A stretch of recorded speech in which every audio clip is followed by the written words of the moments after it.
to friendship-related deaths. I don't recall in my lifetime 4 familiar deaths in 1 week. I've never seen death like I have seen death this last year. We're already starting out 2020. That's why I tell folk, and Charlie Bernard, he's been listening, y'all better enjoy life while you can. Every day is a gift from God. Every day. When some of these pipes broke and folk didn't have water, couldn't cook, couldn't go to the restroom, we realized how important just running water. We take it for granted that we're going to have running water. There were whole high-rises with elderlies who didn't even have water to prepare their Christmas dinners. You cannot take one day, not one breath, for granted. God didn't have to wake us up this morning, but God did. God didn't have to touch us with his finger of love, but God did. That's why these parents, that podcast that Reverend Sean is talking about, is so critical. The issue facing us right now is gun violence. The number one issue in America. And we got to do something about it, and it got to start with the church. It ain't got to start with no elected officials.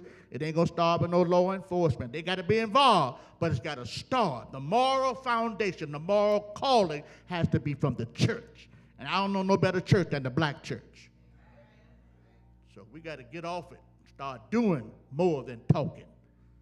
And so we keep all of these in our prayers. And we certainly keep Brother Bates in our prayers. And we keep Jennifer Flagg and Bernetta Young. We keep them in our prayers. Heard from Elder Patricia Harris. We want to lift her up. And Evangelist Rawls. They found some more. And I'm telling you, these folk ain't making this stuff up now, y'all. This sickness ain't playing. Not only is death real, sickness is real. And we got to pray for one another. I got a friend right now, a classmate. I was told she is on ventilator.